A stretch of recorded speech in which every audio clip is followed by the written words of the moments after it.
Trump menggandakan taruhannya setelah Iran menghindari pertemuan di Doha. Segala sesuatunya berjalan sangat baik dalam hal ini.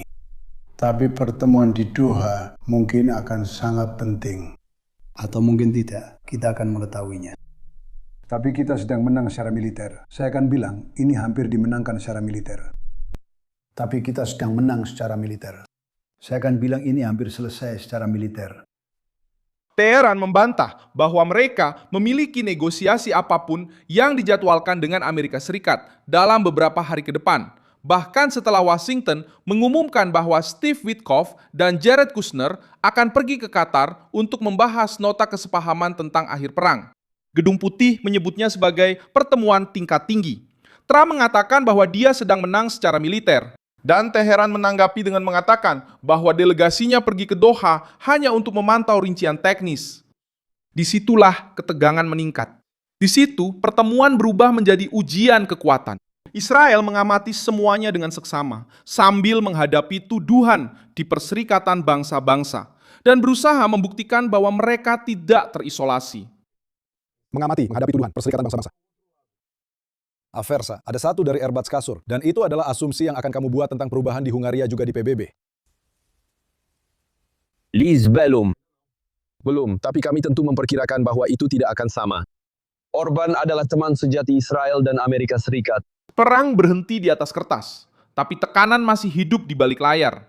Apa yang coba didapatkan Teheran? Mengapa Trump memperkeras nada? Bagaimana Doha menjadi ajang uji kekuatan? Saya akan segera menceritakan semuanya kepada Anda. Jika Anda suka konten yang langsung dan tanpa basa-basi seperti ini, pertimbangkan untuk berlangganan, karena di sini ada video seperti ini setiap hari. Pemerintah Iran menyatakan bahwa tidak akan ada pertemuan dengan pejabat Amerika dalam beberapa hari ke depan. Yang berbicara adalah Esmail Bakai, juru bicara Kementerian Luar Negeri Iran. Dia mengatakan bahwa Teheran sedang fokus untuk menegakkan nota kesepahaman, terutama pasal-pasal yang terkait dengan penjualan minyak dan pencairan aset yang dibekukan. Menurut Bakai, sebuah delegasi teknis Iran akan melakukan perjalanan ke Doha minggu ini. Namun, perjalanan tersebut tidak ada kaitannya dengan kehadiran perwakilan Trump di Qatar. Washington mengambil jalur yang berbeda. Gedung Putih menginformasikan bahwa Steve Witkoff, utusan khusus Trump, dan Jared Kushner akan pergi ke Doha untuk mengadakan pertemuan mengenai Iran. Juru bicara Caroline Leavitt menyatakan bahwa Amerika Serikat sedang memenuhi bagian mereka dalam gencatan senjata, namun menegaskan bahwa kekerasan akan dibalas dengan kekerasan. Peringatan ini berat karena nota kesepahaman 14 poin yang ditandatangani pada 17 Juni bertujuan untuk mengakhiri 4 bulan konflik, menghentikan permusuhan, dan membuka kembali Selat Hormuz. Sebuah jalur vital untuk aliran minyak dan gas alam cair global. Iran mencoba mengubah perjalanan ke Doha menjadi pembahasan teknis, bukan negosiasi politik.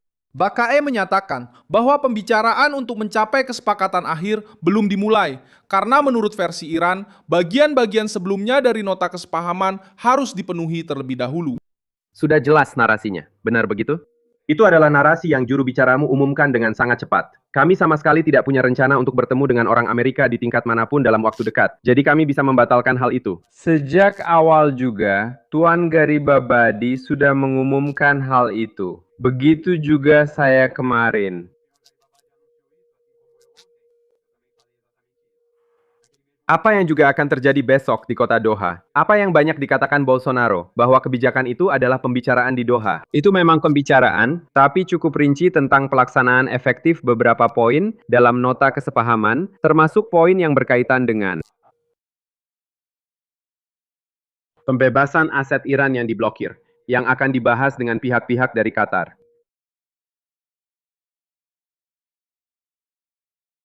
Oleh karena itu, saya kembali menegaskan, tidak akan ada pertemuan di tingkat manapun. Kami tidak merencanakan apapun dengan pihak Amerika untuk beberapa hari ke depan. Proses pelaksanaan efektif dari berbagai poin yang ditetapkan dalam nota kesepahaman, termasuk secara khusus poin yang berkaitan dengan pembebasan aset.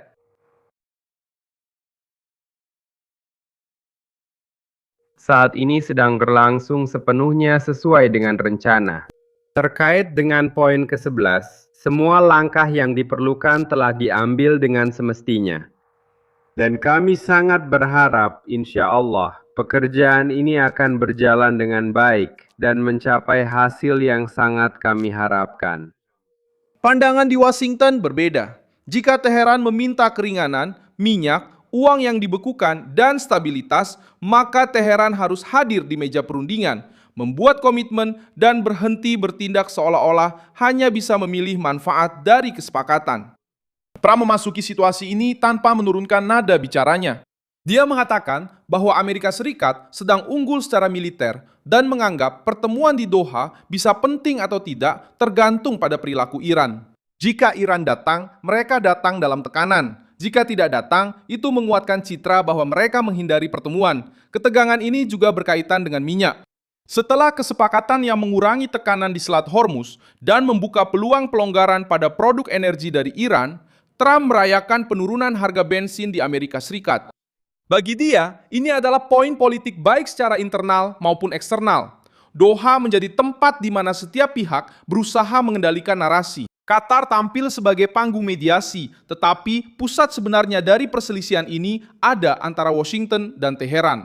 Amerika Serikat ingin mengubah nota kesepahaman itu menjadi alat tekanan dan pengendalian. Iran ingin menampilkan kesepakatan itu sebagai daftar kewajiban yang harus dipenuhi oleh Amerika sebelum ada negosiasi akhir apapun. Israel masuk ke dalam cerita ini dari sisi yang berbeda. Di Perserikatan Bangsa-Bangsa, Duta Besar Israel Danny Danon membantah tuduhan bahwa Israel menyerang warga sipil, tenaga medis, pekerja kemanusiaan, dan jurnalis.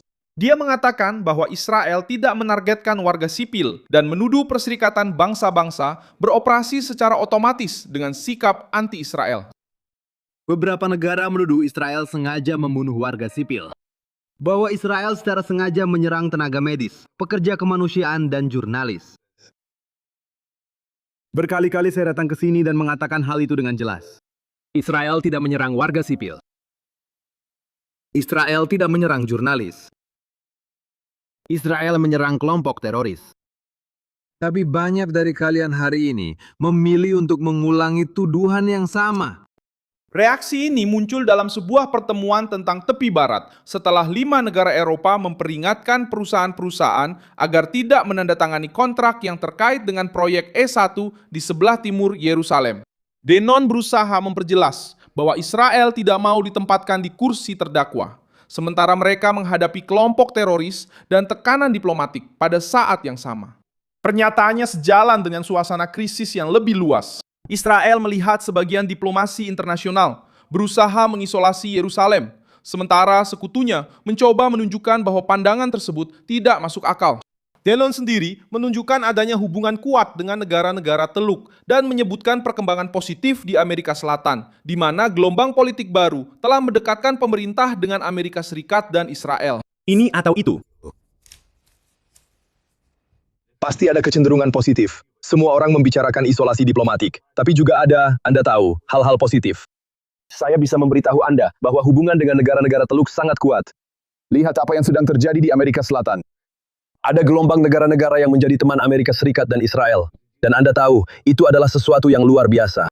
Negara-negara seperti Bolivia dan Chile, Peru, yang di masa lalu mengambil posisi menentang Israel, Kolombia, presiden terpilihnya adalah teman sejati Israel. Ngomong-ngomong, dalam setengah jam lagi saya akan masuk ke Dewan Keamanan untuk diskusi yang sulit tentang permukiman di Yudea dan Samaria. Yang akan memimpin diskusi adalah Duta Besar Kolombia, tapi dia adalah duta besar dari pemerintahan sebelumnya. Dia bersikap bermusuhan, tentu saja dia akan menyerang kita. Tapi dalam beberapa minggu, pada awal Agustus, presiden baru akan menjabat. Dia akan menggantikan duta besar itu. Dan karena itu, ada kabar sangat baik tentang dukungan untuk Israel yang datang dari Amerika Selatan. Kolombia telah menjadi simbol dari gerakan ini. Abelardo de la Espriella memenangkan pemilihan presiden Kolombia dan berjanji akan membangun kembali hubungan dengan Israel dan Amerika Serikat setelah ketegangan pada masa pemerintahan Gustavo Petro. Detail ini penting karena Danone menganggap perubahan di Amerika Selatan sebagai bukti bahwa isolasi terhadap Israel tidaklah mutlak. Sebaliknya, sementara forum internasional memberikan tekanan, para pemimpin baru dari sayap kanan di kawasan tersebut mencoba memposisikan kembali negara mereka di sisi Washington dan Yerusalem. Hongaria juga muncul dalam perhitungan Israel, namun dengan peringatan. Orban disebut sebagai sekutu kuat Israel dalam pemungutan suara internasional, Namun, ia meninggalkan pemerintahan setelah kekalahan dalam pemilu pada April 2026. Pemerintahan baru Peter Magyar telah mengubah suasana politik di Budapest, dan hal ini membuat Israel kehilangan dukungan otomatis di Eropa. Hal ini menghilangkan dukungan di beberapa rezim, tetapi juga ada sisi lainnya. Kita melihat Hungaria misalnya. Ngomong-ngomong, apakah perubahan di Hungaria juga terasa di PBB? Tidak. Belum, tapi kami yakin itu pasti tidak akan sama. Orban adalah teman sejati Israel dan Amerika Serikat. Dia berperan terutama di dalam Uni Eropa. Di Uni Eropa, untuk menyetujui keputusan, diperlukan konsensus dari semua anggota, dan secara otomatis, setiap kali ada keputusan yang diusulkan melawan Israel, negara-negara seperti Spanyol, Prancis, Orban, datang dan berkata, kami tidak akan membahas ini. Saya benar-benar menentang diskusi ini. Dia langsung menolak diskusi itu. Saya kira situasinya tidak akan seperti itu dengan pemerintahan baru di Hungaria, tapi kami masih punya sekutu yang tetap mendukung dan membantu kami, seperti Ceko, Bulgaria, dan lainnya. Maksud saya kan, penting bagi saya untuk menyampaikan pesan bahwa kita tidak sendirian. Meskipun terasa seolah-olah semua orang melawan kita, itu tidak benar. Kita masih punya teman di dunia ini. Meskipun begitu, Den Haag menyebutkan sekutu seperti Republik Ceko dan Bulgaria untuk menunjukkan bahwa Yerusalem masih memiliki hubungan diplomatik penting di luar kelompok yang paling kritis. Di dalam Israel, pemerintah juga memperkuat identitas nasional sebagai bagian dari respons terhadap tekanan dari luar. Menteri Pendidikan Yoav Kish mengumumkan reformasi untuk menempatkan studi Yahudi dan Zionis sebagai inti kurikulum di sekolah-sekolah negeri yang didanai oleh negara. Pendidikan, reformasi, studi Yahudi dan Zionis, kurikulum sekolah-sekolah. Meskipun ada kesulitan, kami terus mendorong pendidikan. Kami tidak melupakan identitas Yahudi, pilar utama kami yang menopang segalanya. Koneksi kami dengan tanah Israel, Taurat, dan mata rantai antar generasi. Kami telah menginvestasikan puluhan juta dalam Taurat sebagai disiplin dan tradisi untuk memperkuat identitas Yahudi dalam sistem pendidikan. Program ini bertujuan menjadikan identitas Yahudi sebagai dasar wajib dalam pembentukan siswa, dengan peningkatan anggaran dan penambahan konten yang berkaitan dengan Alkitab, sejarah, warisan, dan koneksi dengan tanah Israel. Pemerintah bekerja untuk memperkuat fondasi budaya di dalam negeri. Sebuah bangsa yang mendapat tekanan dari luar berusaha mencegah generasi barunya kehilangan ikatan dengan sejarah, iman, dan legitimasi mereka. Trump juga mengaitkan krisis eksternal dengan perselisihan ideologis di dalam Amerika Serikat. Trump, dalam pidato terbarunya, dia menyebut kemajuan kandidat sosialis Demokrat sebagai ancaman serius bagi bangsa Amerika. Zoran Bamedani mengatakan dalam wawancara minggu ini bahwa dia akan terbuka untuk menjadi wajah kandidat sosialis. Apakah kamu khawatir dengan kemajuan sosialisme di seluruh dunia? Ya, menurut saya itu adalah ancaman besar bagi bangsa kita sebenarnya. Karena itu bukan sosialisme, sebenarnya itu adalah komunisme.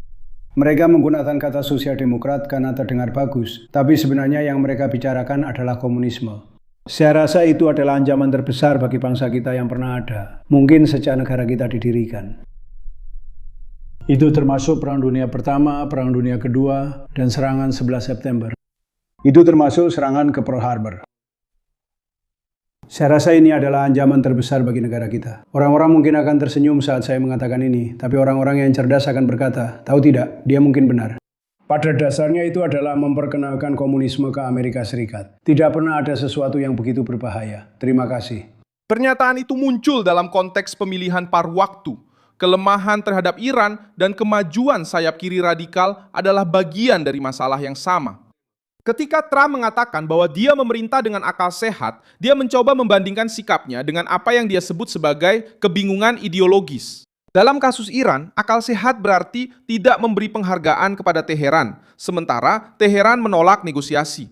Dalam kasus dalam negeri, itu berarti menyerang komunisme sebagai ancaman langsung terhadap kehidupan Amerika. Atau Iran menepati apa yang telah dijanjikan, atau menghindari pertemuan.